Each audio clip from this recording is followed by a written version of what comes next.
کسی کو پانی کا گلاس پلا دیں تو یہ اچھا ہے، کسی کے ہاتھ سے پانی کا گلاس چھین لیں تو یہ برا ہے، کسی کو السلام علیکم ورحمۃ اللہ وبرکاتہ دیکھ کے کہیں یہ بہت اچھا ہے، کسی کو گھور کے دیکھیں یہ بہت برا ہے، کسی کو کہیں کہ کتنا اچھا یہ انسان ہے یہ بہت اچھا ہے، کسی کو کہیں یہ برا انسان ہے یہ بہت برا ہے۔ پہلے آپ علیہ الصلوۃ والسلام یوں بھی فرماتے ہوئے نظر آتے ہیں کہ پہلے وقتوں میں دو لوگ تھے، ایک بڑا متقی پرہیزگار تھا، مجتہد تھا، ہر وقت عبادات میں مصروف رہتا تھا، اور دوسرا جو تھا وہ اس طرف نہیں آتا تھا، وہ گناہوں کی دلدل میں تھا۔ وہ جو تبلیغ کرنے والے تھے، جو پرہیزگار تھے، وہ ہر وقت اسے بلاتے رہتے، اس وقت آ آ آ۔ ایک دن وہ اس کی کیفیت دیکھ کے نا تو اس سے کچھ مایوسی سی ہوئی، زبان سے یہ نکلا کہ تیرا کچھ نہیں ہو سکتا، بلکہ ایک جملہ آگے بھی کہہ دیا تو جہنمی ہے۔ پکڑ ہو گئی ان کی کہ آپ کے پاس کون سا رائٹ ہے کہ آپ یہ کہیں کہ تیرا کچھ نہیں ہو سکتا، تو جہنمی ہے، یہ میرا کام ہے۔ ابھی آپ نے فیصل صاحب کی زبانی سنا نا، یہ ہمارے لیے سیدھا سیدھا راستہ ہے۔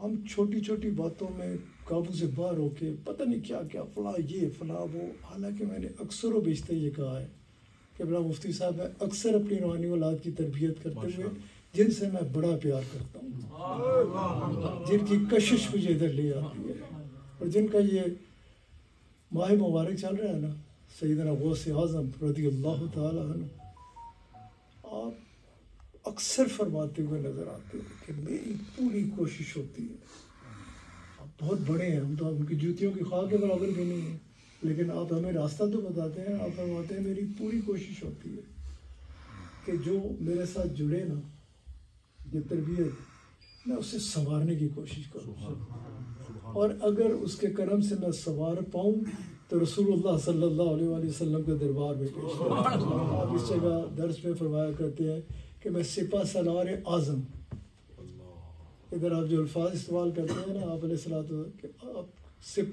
اپنے سپہ سالار اعظم کے دربار میں پیش کر دوں کہ یہ میری کاوش ہے۔ تو یہ روحانی اولاد بڑی قیمتی اثاثہ ہوتا ہے بندے کا۔ تو میں اکثر انہیں یہ سمجھاتا رہتا ہوں، بتاتا رہتا ہوں کہ آپ اس طرف توجہ رکھیں کہ آپ کو اپنا جواب دینا ہوگا۔ ہم 99% of our time we just waste کہ وہ ایسا ہے، وہ ایسا ہے، ضائع۔ ہاں ہم کہنا کہ وہ اچھا ہے تو بلیو می یہ عبادت ہے، کیونکہ اچھا گمان اللہ کی طرف سے ہے، اچھی بات اللہ کی طرف سے ہے، جو کچھ اچھا ہے وہ اس کی طرف سے ہے، جو برا ہے وہ ہماری طرف سے ہے۔ ہم جب کسی کے لیے کہتے ہیں نا کہ یہ برا ہے تو یہ ہمارا انر ہے، اب یہ تو اللہ جانتا ہے نا کہ وہ کون اس کے کتنے قریب ہے، کتنا اس پہ ہے۔ تو جو بات کر رہا تھا کہ آپ فرماتے ہیں کہ وہ اس ایک جملے پہ پکڑ میں آ گئے، توبہ کی، توبہ کے دروازے کھلے ہوئے ہیں۔ میرے اپنے ساتھ ایک بار ہوا کہ جمعہ والے دن، اس دن کچھ مجھے ادھر ادھر سے کچھ خبریں ملی تھی اپنی طریقت کے بارے میں بات کر رہا تھا، وہ عیدگاہ میں ہوئے تھے، تو میں انسان ہے، ہر بندہ کمزور ہے، میری زبان سلپ ہوئی، میں کہا کچھ نہیں ہو سکتا تھوڑا 24 گھنٹے تھوڑے نال کھپدا۔ یقین کریں گے اسی دن رات کو میرے شیخ نے مجھے کہا کہ یہ واپس توبہ کر، تیرا کام ہے کام کرنا، ہدایت من جانب اللہ ہے، تجھے اس کا اجر ملے گا جس طرح تو کام کرتا رہے گا۔ تو اس حوالے سے ہمیں دیکھنا، ہمیں آگے بڑھنا، اس چیز کو سمجھ کے انہوں نے کہا نا کہ اللہ تعالیٰ نے کس بات پہ پکڑ دیا، کس بات پہ زمین کو کہا اور آسمان کو کہا، جب اس نے کہ میرے اوپر، حالانکہ وہ کوئی ایسی تو نہیں، وہ برداشت سے باہر ہوتا ہے کہ میرے اوپر چلتا ہے اور میرے رب کا نافرمان ہے، میرے اوپر کھت بیٹھ سوتا ہے اور میرے رب کا مجھے اجازت دے۔ تو اس نے کہا کہ اگر تو خالق ہے نا اس کی زمین کو، تو پھر تیرے پاس رائٹ ہے جو کر، خالق میں ہوں، روح ہوں، رحیم ہوں، کریم ہوں، جب چاہوں جسے چاہوں جیسے بنا ڈالوں. یہ ہمارے لیے رہنمائی ہے. آسمانوں کو بھی یہ حکم دیا. اس طرف توجہ رکھیں، اس طرف خیال رکھیں. اور جیسے آج کل قبلہ صاحب اکثر و بیشتر اپنے خطابات میں فرماتے ہیں نا کہ اس کو اپنے آپ کو ٹھیک رکھنے کے لیے وہ قرآن کریم میں کا واضح حکم ہے کہ یا ایھا الذین آمنوا اتقوا اللہ وکونوا مع الصادقین. اچھی جو کمپنی ہے نا وہ بہت میٹر کرتی ہے. اچھی کمپنی اچھا بنا دیتی ہے، بری کمپنی برا بنا دیتی ہے. اس لیے کوشش صبر کی کرے. اور اچھے کے لیے میں نے آپ سے بات کر دی کہ اچھا بالکل واضح ظاہر ہے. کسی کے پاس بیٹھ کے آپ یہ کہیں کہ یار غیبت نہ کرنا، یار کسی کی عزت سے نہ کھیلنا، یار کبھی کسی کو نقصان نہیں دینا، یار نماز قضا نہ کرنا، یار اچھے انسان بن کے رہنا، یار ہمسایوں کا خیال رکھنا، یار باادب رہنا، وہ اچھی کمپنی ہے. اس میں کوئی آپ کو ڈاکٹریٹ کرنے کی ضرورت نہیں ہے. کسی کے ساتھ بھی وہ بھلے کوئی ہے، اس کے ساتھ بیٹھنے کے بعد اگر وہ یہ کہنا وہ ایسا ہے، وہ ویسا ہے، اس کے لیے ایسا بولو، اس کے لیے ایسا کرو، اس کو نقصان دو، اس کے لیے یہ، کیونکہ غیبت بدترین عمل ہے، بدترین عمل ہے، بدترین عمل ہے. گناہ کبیرہ رکھے جائیں نا سارے تو ان میں بدترین عمل آتا ہے جس کو کہا جاتا ہے غیبت، جسے ہم سمجھتے نہیں کچھ. اس لیے کوشش ہمارے اس سفر کی ان سارے سلسلوں کا مقصد یہ ہوتا ہے کہ ہم اکٹھے چلیں، مل کے جائیں، جگہ جگہ ہم اکٹھے بیٹھیں، ہم اچھی باتیں کریں، اچھی باتیں سنیں، اچھے پیغامات دیں، اچھے پیغامات لیں. یہ اصل مقصد ہوتا ہے. اور اس میں پھر قبلہ صاحب آنے والے ہیں، ابھی وہی فرمائیں گے کچھ. پھر ابھی اس طرح پروفیسر سعید صاحب نے بوسنیا سے عیدگاہ کا حصہ تھے، بوسنیا کے ادھر اور راولپنڈی کے ادھر یہ ادھر پہنچے. الحمدللہ خوبصورت کام کر رہے ہیں، یونیورسٹی میں بھی اچھا کام کرتے ہیں، طریقت کے حوالے سے بھی ایکٹیو ہیں. جہاں ہوتے ہیں سب سے پہلا اپنا تعارف کراتے ہیں عیدگاہ کے حوالے سے. انہوں نے آداب کی بات کی تھی کہ امام، اور اس ہستی کے حوالے سے کی، ان کے شاگرد کے حوالے سے کی کہ جو جب ان کے آداب کی طرف دیکھا جائے کہ مدینہ منورہ کی گلیوں میں چلتے ہیں تو دیواروں سے ایسے رگڑ کھاتے ہوئے جاتے ہیں کہ کپڑے پھٹ جاتے ہیں، خراش آ جاتی ہے.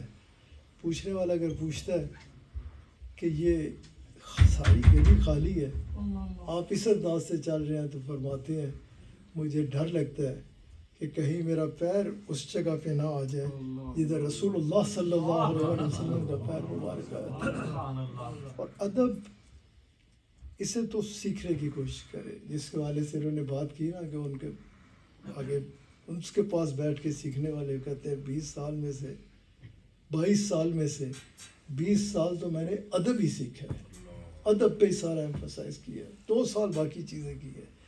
جب بندہ با ادب ہو جاتا ہے نا، سنا ہوگا نا با ادب با مراد. ادب تو پتہ نہیں کہاں سے کہاں لے جاتا ہے. آپ نے میرے سے بھی سنا ہوگا، قبلہ صاحب سے بھی، کہ وہ جو ایک اللہ والے نے ایک بار اللہ تعالیٰ کے آگے عرض کی کہ میں دیکھنا چاہتا ہوں کہ اس وقت روئے زمین پہ تیرا سب سے زیادہ نافرمان بندہ کون سا ہے. اللہ تعالیٰ نے، وہ کریم ہے، وہ اپنے دوستوں کی سنتا ہے. دوستی یار اسی سے پیدا کرو. اس کی دوستی بڑی کمال کی دوستی ہے، اور اس کی دوستی ایک ایسے رنگ میں رنگ دیتی ہے نا بندے کو. اس سے پہلے میں ایک اور واقعہ اس کی دوستی کی بات کرتا ہوں کہ ایک بار ایک میاں بیوی کہیں سے جا رہے تھے، ادھر ساتھ سے ان کے ایک کوئی جنگل تھا، درویش گزرے، ان کا پیر کسی لکڑی پہ آیا. کہتے تسی دیہاتاں چ رہی ہو پاکستان، ادھر بھی ہوندیاں ہوں گیا. ٹہنی وہ ایسی تھی کہ ادھر اس سائڈ پہ آیا نا تو ٹھک کر کے ادھر سے اٹھی اور اس شخص کی بیوی کے سر پہ لگی. یہ ایک دم ہاتھ کے انہوں نے معافی مانگی کہ میرا پیر پڑ گیا، میری وجہ سے یہ سر پہ لگا، سر پھٹ گیا۔ وہ غصے میں آ گیا شور میری بیوی کے ساتھ، اس نے انہیں نہ صرف یہ کہ بہت کچھ سنائی، 2-4 ہاتھ بھی وہ لگاتار انہوں نے نہیں کہا کہ میرا قصور نہیں ہے بھائی، ہاتھ آ گیا کچھ نہیں، انہوں نے کہا میرا قصور ہے، مجھے خدا کے لیے معاف کر دے، کیونکہ آگے اس کا جو ہوگا تو مجھے معاف کر دے۔ وہ معاف کرنے پہ ہی نہ آئے، بیوی بھی سمجھائے بھائی یہ درویش آدمی ہے، پیر آ گیا کیوں اس کو پیچھے پڑے ہوئے۔ بہرحال وہ اسی غصے میں آگے نکل گئے دونوں۔ تھوڑے سے آگے گئے تو ایک درخت تھا، ادھر سے ایک ٹہنی ٹوٹی اور دھڑل کر کے اس بندے کے سر پہ پڑی، سر پھٹ گیا، گر گیا۔ بیوی نے کہا اور کوئی مسئلہ نہیں ہے، وہ تو جو زیادتی کر کے آیا نا، کیونکہ سرین زیادتی تھی، انہوں نے یہ قصداً نہیں کیا تھا، یہ تجھے اس کی سزا ملی ہے۔ دونوں بھاگتے ہوئے واپس پہنچے، وہ درویش کو پا لیا۔ درویش نے پھر دیکھا نہ دکھائے، خدا دا واسطہ 2 اور لال ہے لیکن معاف کر دے، غصہ کٹ چڑھ۔ درویش کہتے اس کو ہے، درویش اس کو نہیں کہتے، درویشی تو ہے یہی، خدا دے واسطے درویش پڑھ جاؤ۔ اہل طریقت درویش ہوتے ہیں، شیخ کے ساتھ چلنے والے بندے کو درویش کہا جاتا ہے۔ اس کا تکبر نہیں ہوتا، اس میں غرور نہیں ہوتا، اس میں عاجزی کوٹ کوٹ کے بھری ہوئی ہوتی ہے، اور وہ اس کے شیخ کے لیے قابل فخر ہوتا ہے، دیکھو میرا ساتھی۔ خیر انہوں نے پھر ہاتھ باندھے، پھر خدا بہت اچھا آ گیا تو غصے میں چلا گیا تھا، لے اور مار نہیں مار لے، جو کرنا ہی کر رہا ہے، لیکن بس دلوں معاف کر چل۔ ان کا سی معاف کر، غصہ کے لیے نہیں آئے، غلطی ہو گئی تھی، ہمیں اس کی سزا ملی ہے، ہم معافی چاہتے ہیں۔ ہاتھ کیتے نہ تو وہ چک گئے، خدا دا واسطہ ہاتھ کھولے، ہاتھ اگے اس دے اگے مد بدنے چاہیے، میرے جیسے کمزور عاجز کے آگے تو ہاتھ باندھ رہے۔ وہ جتنا کہیں وہ اتنا کہیں، بھائی میں غلطی میری سی، میں تکیا نہیں، تسی میں نے معاف کرو۔ وہ زور لگاتے چلے جائیں، لگاتے چلے جائیں۔ آپ نے کہ اگر تم کہہ رہے ہو تو اگر تمہارے اس پہ کچھ ہے تو خدا دا واسطہ ہے میں نے معاف کر دے، میں تمہیں معاف کیتا۔ جب یہ کہا نا، چلنے لگے تو کہنے لگے ایک چیز پوچھ سکتے ہیں کہ یہ ہوا کیوں؟ اور فرمایا کہ سنیے اور یاد کیجیے اور یہ دوستی اپنائیے۔ انہوں نے کہا کہ کیوں تو نے مجھے مارا، کیوں یہ کیا؟ کیونکہ تو اپنی بیوی سے پیار کرتا ہے نا، تجھے یہ اچھا نہیں لگا، تو نے اپنا غصہ نکالا میرے پہ۔ میرے سے بھی کوئی پیار کرتا ہے، یہ پیار آپ کو کہیں مل نہیں سکتا، یہ ساتھ آپ کو نہیں مل سکتا، اللہ کی قسم نہیں مل سکتا۔ اس کے ہو کے دیکھیں، اس کی محبت میں زندگی کو گزار کے دیکھیں، اس کے ساتھ سچا پیار، خالصتاً اس کی رضا کا پیار لے کے دیکھیں، پھر آپ کو مزہ آئے گا جینے میں، پھر آپ کو مزہ آئے گا عبادات میں، پھر آپ کو اصل جو لطف کا مفہوم ہے نا، پھر ہی آپ سمجھ سکیں گے جب آپ اس سے پیار کریں گے۔ جو اس سے پیار کرتا ہے وہ اس سے پیار کرتا ہی کرتا ہے، بس اس کی یہ شان ہے کہ ہم اتنا پیار کرتے ہیں نا، پھر وہ اتنا کرتا ہے، ہم اتنا کرتے ہیں تو وہ اتنا کرتا ہے، ہم رائی برابر اس کے لیے کرتے ہیں، وہ پہاڑوں کی طرح میں نوازتا ہے، کیونکہ وہ ہے ہی ایسا۔ کیا بات کر رہا تھا جس سے میں اس طرف چلا گیا تھا؟ آپ کی توجہ دکھا دیں، مجھے توفیق دے، میں دیکھ لوں سب سے بڑا گناہگار کون ہے۔ مجھ سے پیار کرتا ہے جی میں صرف اس لیے پوچھ رہا ہوں کہ توجہ کتنی ہوتی، اس سے میں نے اچھی سنگت، جی اچھی صحبت کی جی ایک واقعہ بیان کر رہا تھا، اس سے میں نے رکا، میں نے کہا اس سے پہلے میں ایک اور واقعہ آپ کو سناتا ہوں، تھوڑا سا ہوتے ہیں جی جی نہیں سمجھ آئی بات، تو تربیت کی ہو رہی ہے نا۔ اس نے کہا بیوی سے بزرگوں نے کہا کہ جس طرح تو محبت کرتا ہے اپنی بیوی کے ساتھ، نہیں، یہ تو میں نے سنا بھی ہے۔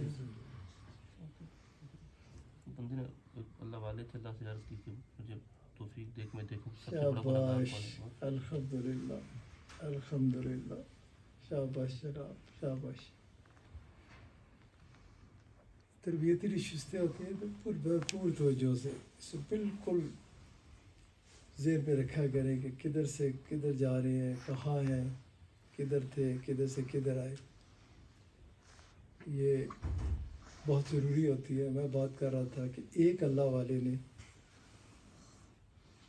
اپنے رب سے عرض کی کہ میں اسے دیکھنا چاہتا ہوں جو اس وقت ساری مخلوق میں بہت تیرا نافرمان ہے۔ تو اس سے میں نے کہا تھا کہ اللہ اپنے دوستوں سے بڑی محبت کرتا ہے، وہ جب بھی کچھ عرض کرتے ہیں نا وہ سنتا ہے، وہ دیکھتا ہے، کیونکہ وہ اس کے ہوتے ہیں۔ اور حدیث قدسی کے عین مطابق قبلہ مفتی صاحب رونق افروز ہے کہ جب کوئی بندہ خالصتاً اس کی طرف چل پڑتا ہے نا، اس کی رضا کی خاطر، اس کی خوشنودی کی خاطر، اسے پانے کی خاطر، اور پھر فرائض نہیں، پھر نوافل کا سہارا لیتا ہے، آپ علیہ الصلوۃ والسلام کی اتباع میں غرق ہو کے، پھر ان کے ذریعے سے وہ بڑھتا ہے، اس کی طرف بڑھتا ہے، بڑھتا ہے، بڑھتا ہے۔ پھر وہ دیکھتا ہے کہ یہ وظیفہ میرے لیے کر رہا تھا یا فلانے کام کا لیے کر رہا تھا، یہ سجدے مجھے راضی کرنے کے لیے کر رہا تھا یا فلاں جگہ پھنس گیا اس سے نکلنے کے لیے کر رہا تھا، یہ وظائف یا یہ کچھ بھی کر رہا تھا اپنی کسی غرض کے لیے کر رہا تھا یا بے غرض ہو کے اس لیے کر رہا تھا، او سونیا تو راضی ہو جا، خالصتاً اس کی خاطر، پھر وہ